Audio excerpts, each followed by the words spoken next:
আজকের এই ভিডিও দেখে আমার লজ্জা করছে। বিজেপি হটাও দেশ বাঁচাও সমান্ত অধিকারী চুদির ভাই তোর এবার 15 না কাজু কইছো তো গাঁর ভেঙে বাটাম করে দিব 2026 এ বাটাম জানো তো সরষে তেল লেগে ফোন মারবো তোকে পাগলা গার্ডে ধরে নিয়ে যাব। নমস্কার বন্ধুগণ, আপনারা দেখছেন আকাশ যোগী বেঙ্গলি নিউজ চ্যানেল। আমি বাংলা বিশ্বনাথ আপনার সাথে সর্বদা থাকি।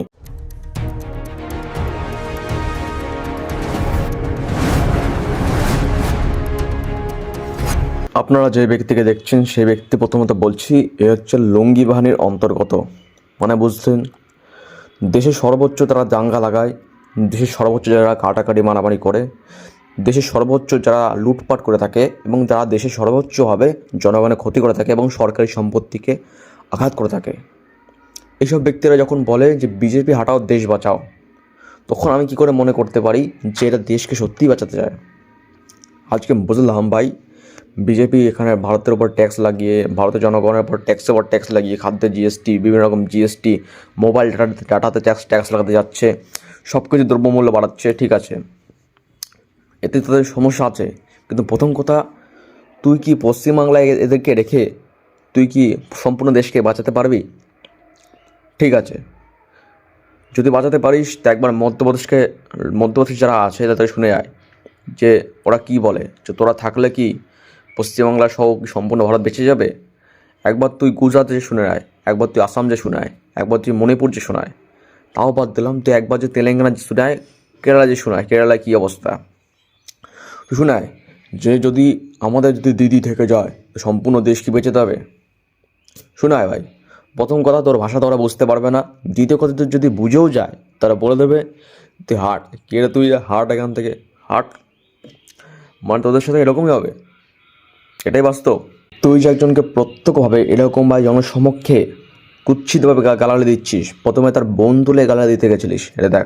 সমান্ত অধিকারী চুদির ভাই তোর এবার 15 না কাজু কই প্রথমে তুই তার বোন তুলে গালালি দিতে গেছিলিস, মানে এটা স্ত্রীজনক অপমান, স্ত্রীকে অপমান করা হচ্ছে। দ্বিতীয়ত, সে স্ত্রী তো সে মানে যে সেই ব্যক্তি তার বোন, সে তো রাজনৈতিক কোনো কাজকর্মের সাথে যুক্ত নয়। আমার কথা, তুই মানুষের কাজকর্মকে খারাপ বল, মানুষ এই কাজটা খারাপ করেছে, মানুষ ওই কাজটা খারাপ করেছে, মানুষ একে খারাপ বলেছে, মানুষ প্রত্যক্ষভাবে যে এই ব্যক্তির অসম্মান করে এসছে বা এই ব্যক্তিকে ক্ষতি করে এসছে সেটা তুই বল, তখন মানছি। জনসমক্ষে এরকমভাবে গালালি দিলে ভাই সেটা মান্যতা দেওয়া যায় না, সেটা একটা কুরুচিকরভাবে বলা হয়ে যায়। ধরুন আমি যখন কোনো ব্যক্তিকে কোনো গালালি দিই, মাঝে মধ্যে বেরিয়ে যায়, সেটা কোনো একটা মূল কারণ আছে, সেটা একটা ব্যক্তিগত কারণ আছে বা সেটা একটা সামাজিক কারণ আছে, তুই সেভাবে দে যে না অমুক এই কাজটা করেছে। দ্বিতীয়ত, এখনও এই পার্টির শাসক দল বর্তমান পশ্চিমবাংলা আসেনি, এই পার্টির শাসক দল বর্তমানে পশ্চিমবাংলা আসেনি, তাদের কাজকর্মকে খারাপ বলা যাচ্ছে না। সেই জন্য আমি দেখুন ভাই, এদের খারাপ যেসব জায়গায় এদের পার্টি আছে তাদেরকে আমি সেসব জায়গায় খারাপ বলি, তাদের জন্য পশ্চিমবাংলা খারাপ হচ্ছে এটা বলছি না, বেটা বোঝ, পশ্চিমবাংলা তাদের জন্য খারাপ হয়নি। আজকে আমি কংগ্রেসকে পশ্চিমবাংলা খারাপ বলতে পারবো না, আজকে আমি বিজেপিকে পশ্চিমবাংলায় খারাপ বলতে পারবো না, আজকে আমি কি হাতিমাতিকে পশ্চিমবাংলায় খারাপ বলতে পারবো না, আমি সিপিএমকে বলতে পারবো, কিন্তু এদের বলতে পারবো না, কেন এরা এখন রাজত্ব করেনি, তোরা তো করেছিস, তোদের উন্নয়নকে আমি প্রত্যক্ষভাবে দেখিয়েছি।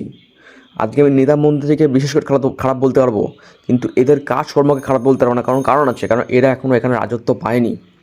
তুই যে একজন ব্যক্তির নামে যে এদিকে উপকার করেছে ঠিকঠাক, মানুষের যেগুলো উপকার করেছে সেগুলো ভুলতে নেই, যারা সত্যি উপকার করেছে সে উপকারও করার জন্যই এদিক ওদিক শান্ত আছে, তুই তার নামে এরকম বলতে পারিস না। আজকে যখন এই ব্যক্তি খারাপ কাজ করবে তখন আমি তার নামে খারাপ বলবো, শুধু ভোটের হিংসায় বা ভোটেও জিতে যাচ্ছে বা সে নিজের হিংসার জন্যে যে আমি খারাপ হয়ে যাচ্ছি ও ভালো হয়ে যাচ্ছে, এর জন্যে তুই কাউকে খিস্তি মারতে পারিস না। This is not your right brother. তো এটা আকাশছবির মধ্যে ছিল একজন ব্যক্তি এরকমভাবে খিস্তি মারছে, সেটা ভাই উচিত নয়। আর লুঙ্গি বাহিনীর মালগুলো তো বুঝতে হবে কী ব্যাপার, লুঙ্গি বাহিনীর এরা দাঙ্গা লাগিয়ে এসছে, দাঙ্গা লাগাবে এবং দাঙ্গা লাগাতে থাকবে। তো আপনাদের মতামত কমেন্টে জানাবেন এবং দেখতে থাকবেন আকাশ ছবি বেঙ্গলি বাই বাংলার Biswanath. Subscribe me. I may not have any strength,